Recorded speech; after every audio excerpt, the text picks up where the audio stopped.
Thrombosis. Thrombosis is the process of formation of solid mass in circulation from the constituents of the flowing blood. Thrombosis is the process of formation of solid mass in the circulation from the constituents of the flowing blood. Thrombosis is the process of formation of solid mass in the circulation. Formation of solid mass in the circulation from the constituents of the flowing blood. Thrombus. Thrombus is intravascular solid mass attached to the underlying blood vessel wall. Thrombus is the intravascular solid mass attached to the underlying blood vessel wall. Thrombus is the intravascular solid mass attached to the underlying blood vessel wall. Thrombus is the intravascular solid mass attached to the underlying blood vessel wall. Thrombus is intravascular solid mass attached to the underlying blood vessel wall. Pathogenesis. The pathogenesis of thrombosis involves Virchow triad. Virchow triad, these are the factors that promote thrombosis independently or in combination. Virchow triad is the factors that contribute to thrombosis independently or in combination. Virchow triad includes endothelial injury, alterations in the normal blood flow, and hypercoagulability. Endothelial injury, alterations in the normal blood flow, and hypercoagulability. Endothelial injury, injury to the endothelial cells can alter local blood flow and affect the coagulability leading to platelet activation. Endothelial injury के कारण जो local blood flow है वो change हो सकता है, जिसके कारण कोएगुलेबिलिटी इफेक्ट हो सकता है, lead to platelet activation. Endothelial injury के कारण जो नॉर्मल ब्लड फ्लो है, लोकल ब्लड फ्लो है, वो चेंज होगा. It will affect the coagulability which will lead to platelet activation. So endothelial injury के कारण प्लेटलेट एक्टिवेशन हो सकता है. ठीक है. कॉजेज एंडोथीलियल एक्टिवेशन और डिसफंक्शन या endothelial damage. Causes of endothelial injury can be endothelial dysfunction or endothelial damage.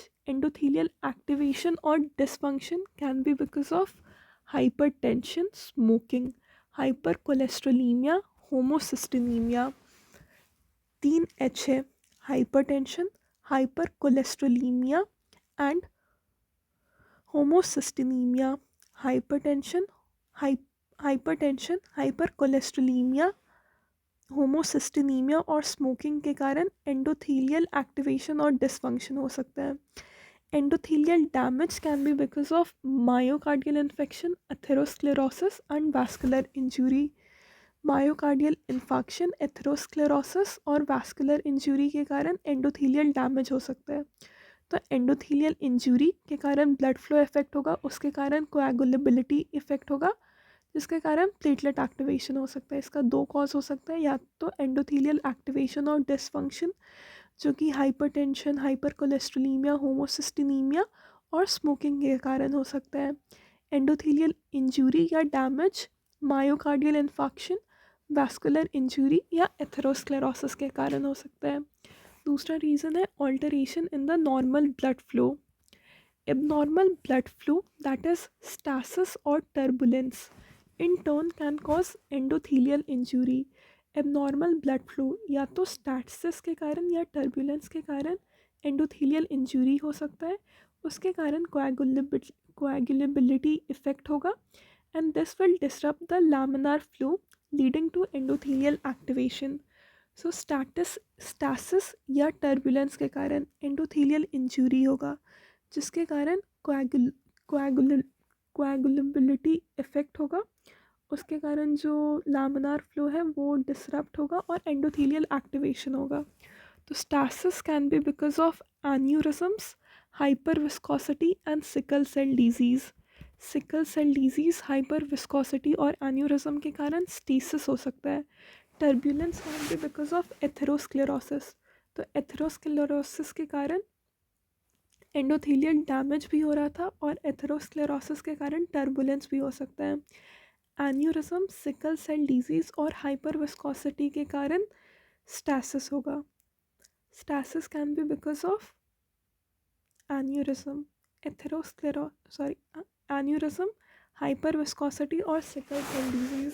Sickle cell disease के कारण या हाइपर विस्कोसिटी के कारण या एन्यूरिज्म के कारण स्टेसिस होगा। Stasis can be because of aneurysm, hyper viscosity and sickle cell disease. और एथेरोस्क्लेरोसिस के कारण टर्बुलेंस होगा। ठीक है, एथेरोस्क्लेरोसिस के कारण टर्बुलेंस होगा। एन्यूरिज्म, हाइपर विस्कोसिटी या सिकल सेल डिजीज के कारण स्टैसिस होगा।